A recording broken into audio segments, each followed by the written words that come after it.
Olá, boa noite.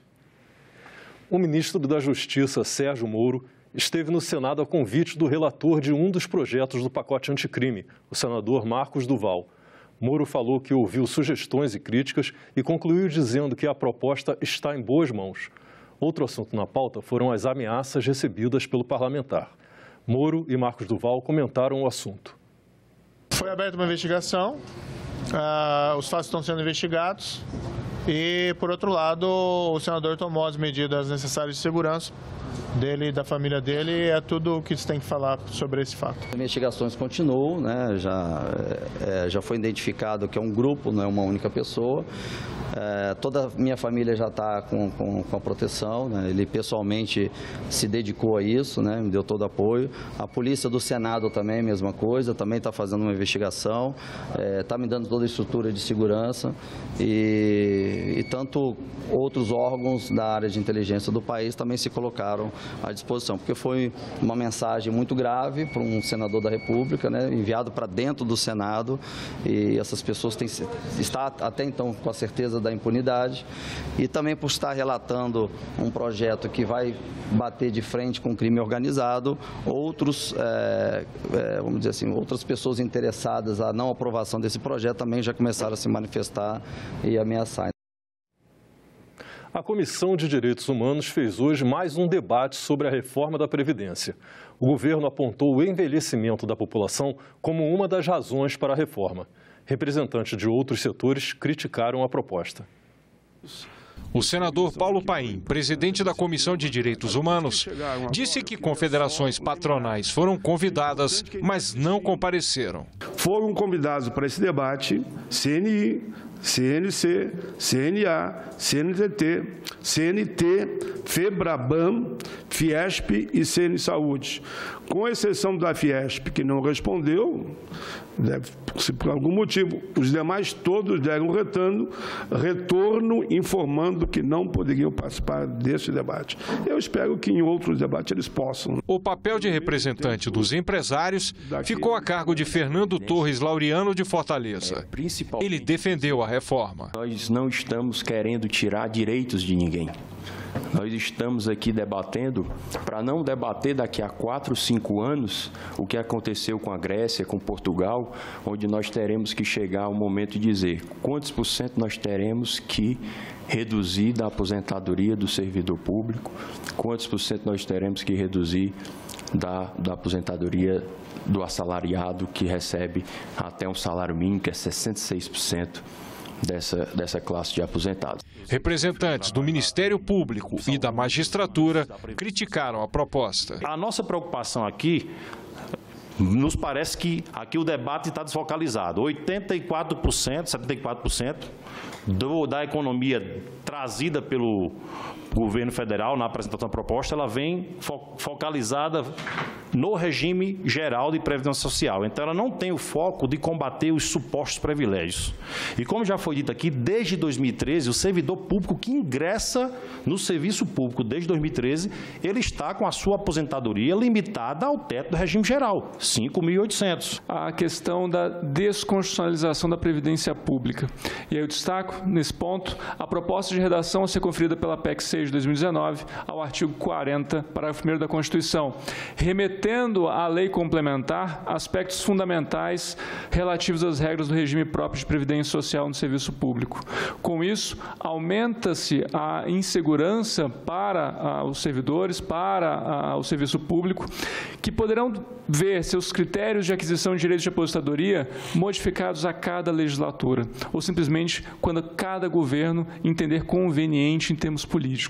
O representante do Ministério da Economia apresentou números para demonstrar a necessidade da reforma. Hoje, uma pessoa de 65 anos, nós já esperamos que ela chegará a 83,4 anos. E esse número continuará crescendo, o ritmo tende a desacelerar um pouco, mas continuará crescendo nas próximas décadas, chegando aí a algo como 21,2 anos em 2060, conforme projeções do IBGE. Então, quando nós pegamos esses dois fatores, redução da taxa de natalidade, de fecundidade e aumento da expectativa de sobrevida dos idosos, nós vamos ter aí uma grande transformação na composição da população brasileira. Então, esses números que mostram essa, podemos dizer, uma evolução positiva da sociedade brasileira, quando nós olhamos para a Previdência Social, eles são desafiadores. Por quê? Porque exige-se que as pessoas recebam seus benefícios previdenciários por um maior tempo. As pessoas vão viver mais, elas vão receber os benefícios por mais tempo. E teremos menos pessoas no mercado de trabalho para sustentarem esses benefícios dentro de um modelo de repartição simples, que é o modelo que nós temos hoje na nossa Previdência Social. Da forma que está, dificilmente essa reforma será aprovada. E a gente sente isso no Senado, na Câmara nem se fala, né? Porque enquanto não houver o equilíbrio, eu penso que um mínimo de consenso, nós não vamos conseguir avançar. Hoje, 8 de abril, é o Dia Nacional do Braille. A data lembra a importância da inclusão dos deficientes visuais no sistema educacional do Brasil. Braille é um processo de escrita que permite que os cegos leiam. Foi criado pelo francês Louis Braille em 1837, aos 16 anos de idade. Ele perdeu a visão completamente aos 5 anos. O Braille surgiu a partir de um sistema de leitura noturna com pontos em relevo, que Louis aprimorou, adicionando números e símbolos musicais. Chegou ao Brasil com José Álvares de Azevedo, que teve contato com o sistema em Paris. José criou a primeira escola para o ensino de cegos no Rio de Janeiro, em 1854. O Braille ele é composto de 6 pontos. E com os 6 pontos, a gente pode fazer 64 símbolos, porque ele tem 64 caracteres. Uma célula Braille é um quadradinho que compõe os 6 pontos. Geralmente, quando a pessoa inicia o Braille, ela inicia na reglete, que é essa régua que tem esses quadradinhos. Para que os cegos tenham acesso a textos legais, o Senado imprime livros em Braille. O Estatuto da Pessoa com Deficiência e a Constituição, entre outras leis, estão disponíveis nessa linguagem. Nós começamos esse processo com um livro em tinta, escrita que a gente está mais acostumado a ver. Com esse arquivo, seja um PDF, seja um TXT, nós usamos um software para transcrever ele para a linguagem Braille, que é composto pelas células com 6 pontos que você consegue identificar e fazer a leitura. Uma vez que é transcrito, nós imprimimos uma prova, um exemplar. E esse exemplar, então, é dirigido para uma equipe que é composta de servidores deficientes visuais, colaboradores deficientes visuais. Então, eles fazem a leitura, a revisão e identificam se a transcrição foi corretamente feita. Estamos avançando, mas como eles dizem, as pessoas com deficiência, tudo com nós, nada sem nós. Seguindo a orientação deles, que nós temos cada vez mais aperfeiçoando a legislação, mas não é só aumentar a legislação, né? É fazer que, de fato, as cidades sejam acessíveis, né? Através dos pontos, daquele passar de dedos em pontos Braille, nos faz viajar pela imaginação de leituras, seja ela um romance, uma poesia, mesmo que hoje haja tecnologia, nada mais bonito do que se ler o Braille. A saúde dos povos indígenas é o tema da audiência pública que a Comissão de Direitos Humanos promove nesta quinta-feira, às 9 da manhã. Segundo o IBGE, a população indígena no Brasil chega a quase 900 mil pessoas. São cerca de 300 etnias presentes em todos os estados brasileiros. Por lei, a saúde indígena é responsabilidade federal. A Secretaria Especial de Saúde Indígena, SESAI, criada em 2010, coordena 34 distritos sanitários indígenas espalhados pelo país. Os recursos são repassados por meio de convênios com organizações não governamentais. O Ministério da Saúde cogitou acabar com uma secretaria exclusiva para atender os indígenas. mas voltou atrás depois de protestos em vários estados.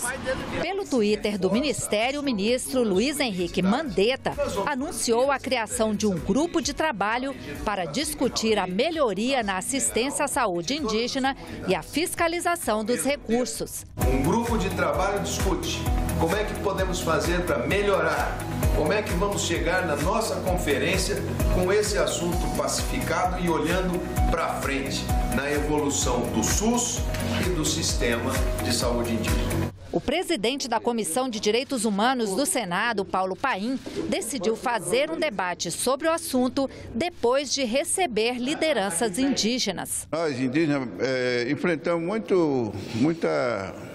muito problema de saúde, tanto tuberculose, sarampo, como já existe vacina para essas doenças. Então, nossa cobrança, nosso pedido é para que o governo, através do Ministério da Saúde, através da Secretaria Especial de Saúde, cuide da saúde indígena. Contratar médico, contratar profissionais de saúde para tratar indígena lá na aldeia, na sua aldeia.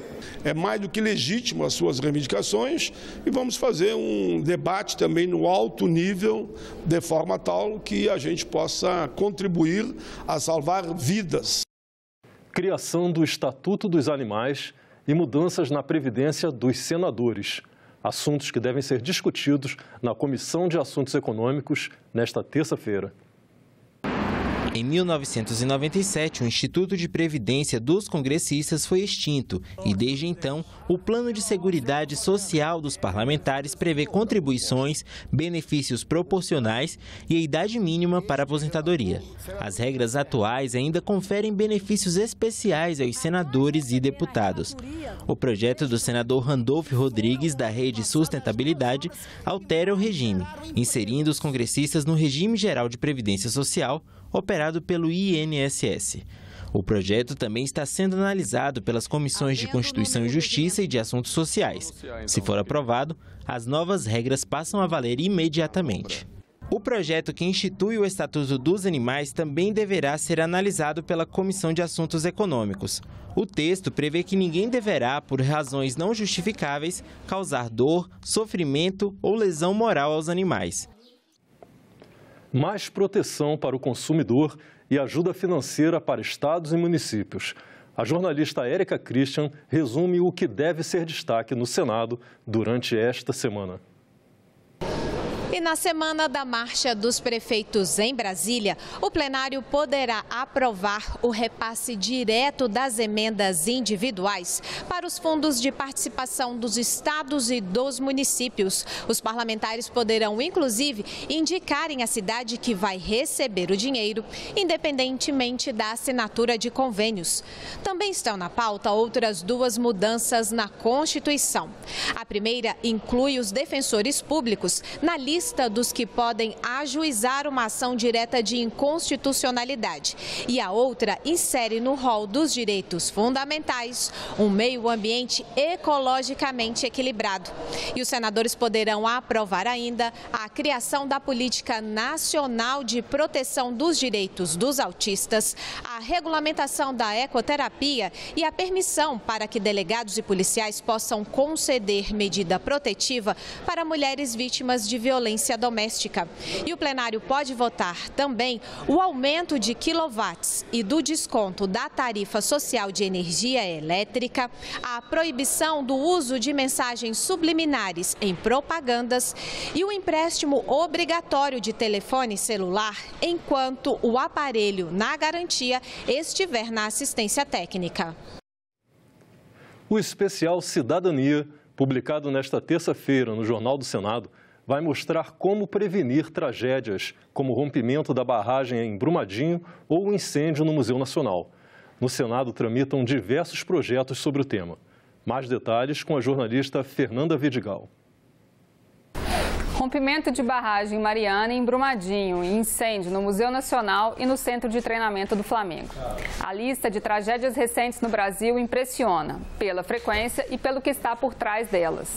Especialistas disseram à Especial Cidadania que as calamidades ocorrem por uma combinação de 3 fatores: descuido na operação, falhas na fiscalização e demora na condenação dos culpados. A imprevidência, explicam, também é um fator comum. Mesmo sabendo dos problemas, os responsáveis não agem para saná-los. O repórter Dante Ascioli listou 10 projetos que o Senado analisa para evitar novas tragédias.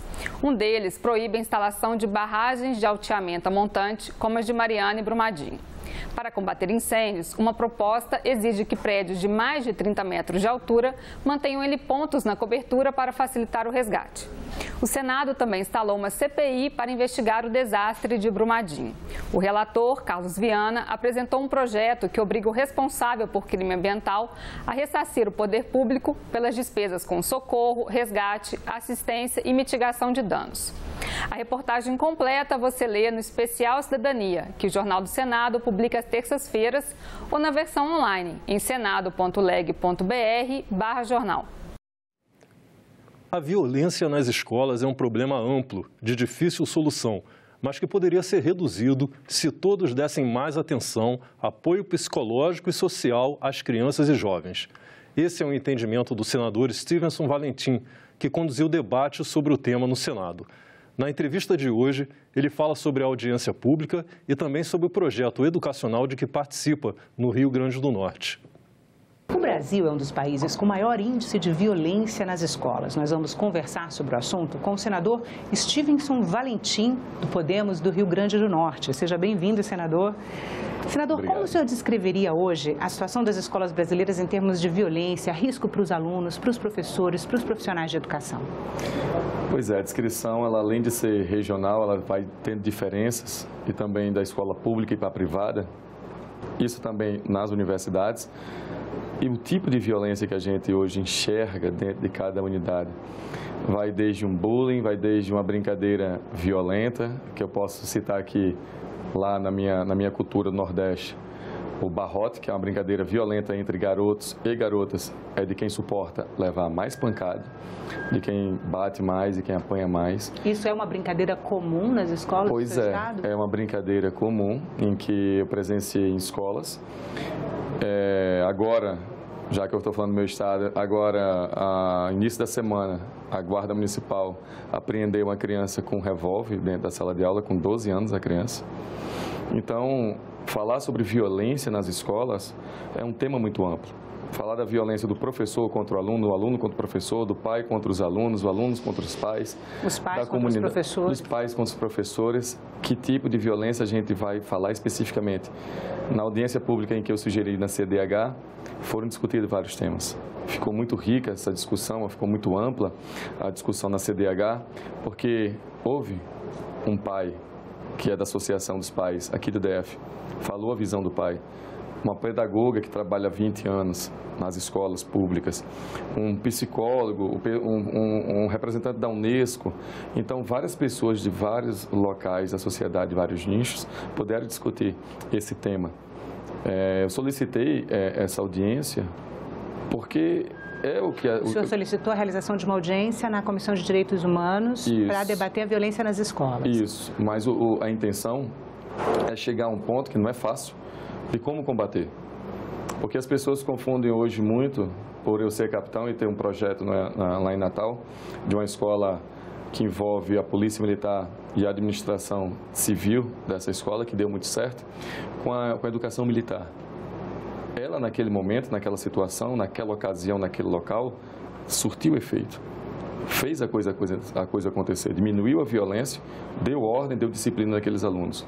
Mas era uma escola que foi militarizada ou não? Não chegou a ser militarizada, não. A gestão é totalmente civil, a gestão, a direção, os professores, e os policiais só entram com a parte disciplinar, com a parte de fiscalização, de proteção, proteção ao patrimônio, proteção às pessoas, ao professor, à comunidade escolar toda.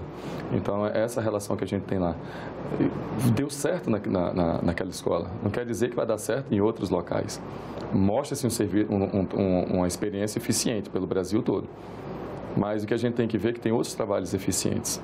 Então, o que eu quis trazer foi reunir todos esses trabalhos, todas as escolas, todos os professores, todos os que tiveram êxito, para a gente poder fazer o quê? Extrair o melhor de cada e ter essa ideia de como combater esse tipo de ação que atrapalha a vida não só das crianças, não só dos adolescentes, não só dos pais, não só dos professores, mas atrapalha a vida como um todo.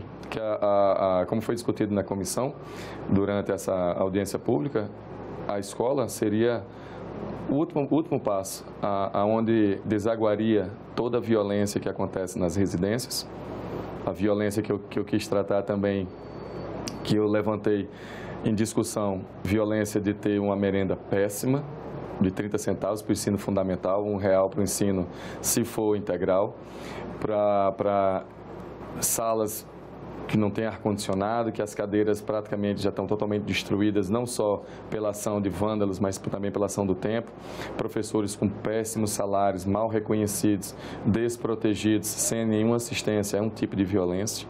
Então, quando a gente usa a palavra violência, a violência que a gente vem na cabeça é a violência física.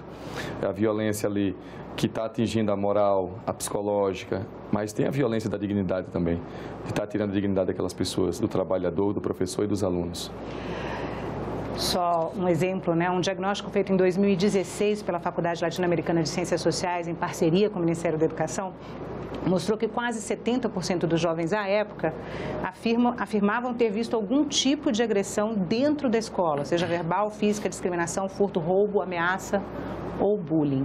Né? A gente podia falar um pouquinho, porque, por exemplo, uma das palestrantes da audiência pública falou bastante sobre a questão do relacionamento entre os jovens, do relacionamento dos jovens com a internet, né? Do relacionamento dos jovens com os professores, com o ambiente escolar, fora do ambiente escolar, do vínculo que as crianças e esses adolescentes deixam de ter com os pais. Assim, o que o senhor acha que dá para tirar de conclusão em relação ao que acontece entre os alunos? O que eu concluo hoje, além de uma falta de atenção com nossos jovens, com nossas crianças, nossos adolescentes, falta de atenção de todos. Eu não falo só do professor, eu não falo a falta de atenção do governo por não disponibilizar profissionais qualificados para lidar com situações, muitas vezes psicológicas. O jovem hoje não tem com quem conversar e muitas vezes se recorre a redes sociais, aos mistérios que existe hoje na internet. Os mistérios que eu digo são alguns aplicativos, alguns sites ou algumas pessoas que praticam mal contra elas, atitudes que eu não posso falar aqui para não estimular as pessoas a quererem procurar a tudo isso. Esse não querer falar de certos assuntos é uma ideia que eu tenho de se não falarmos, ninguém vai lembrar, ninguém vai saber o que é, então ninguém vai ter curiosidade de saber. As pessoas não têm curiosidade de saber o que eu estou falando, sobre a violência nas escolas, sobre o que está acontecendo, que é visto por todo mundo. Então, hoje, ter essa atenção com nossos jovens, com nossas crianças, ter esse apoio psicológico, um apoio social, dar a eles, as crianças que eu digo também, aos professores, até aos pais. Muitas vezes precisa se saber a origem da violência, por onde ela, quando chegou um ponto de ter essa estatística, de que muitas crianças já presenciaram qualquer ato de violência dentro da escola, é pegar aquele aluno e não é transferir da escola, não é expulsar da escola. O mais fácil para o diretor, o mais fácil para o professor é tirar da sala de aula. É expulsar da escola, transferir o problema. O problema eu vou transferir. Mas lembre que aquela pessoa que não foi contida, não foi resolvida, não foi investigado o problema dela, está em sociedade. Ela está em sociedade e ela retorna. Pelo simples fato de você não ter dado atenção para ela. Eu disse durante a comissão, que eu presidi a audiência pública, que o fato da escola Maria Ilka em Natal ter dado certo, pelo nível de exigências que eu cobro dos alunos, desde um cabelo cortado, do fardamento completo, de um tênis, do material estar sempre muito conservado, da limpeza, da higiene, de não falar palavrão, de não correr. Acredito que tudo isso que as pessoas acham que é rigor demais, autoridade demais, é atenção. E eles gostam de atenção, eles querem atenção. Pode ser compreendido como atenção, né, senador? Eu entendo como atenção. Porque se eu estou tendo preocupação em fiscalizar, eu estou tendo atenção. Eu não estou preocupado em tirar a liberdade dele, eu estou preocupado em fiscalizá-lo para mantê-lo dentro da ordem. Muitas pessoas não compreendem isso. Qual é a compreensão que se tem? Dar liberdade à criança, liberdade de quê? Para agredir? Para xingar? Para cuspir um ou outro? Para fazer brincadeiras ofensivas, para causar bullying, que liberdade é essa que a gente está causando? A liberdade é dele estudar, dele ter um bom ensino, de uma boa alimentação, dele ter um atendimento bom dentro do ECA, dele ter respeito, ele ser respeitado, de tudo isso. E, senador, como isso pode ser traduzido em termos de políticas públicas? Então, essa audiência foi com essa finalidade, trazer todas essas ideias para a gente chegar a um entendimento não só de uma lei, não só de uma legislação, mas de ação. Esse país já está com muitas leis, esse país já tem lei demais. Só sobre bullying são 2 leis federais, além das leis estaduais todas. Conteu o problema? Não. Melhorou a situação? Segundo, na audiência pública, a especialista em bullying disse que muitas escolas, isso é um alerta para os pais que estão assistindo, espero que assista a audiência pública na CDH, ela disse que é lei, é exigência de um programa anti-bullying nas escolas.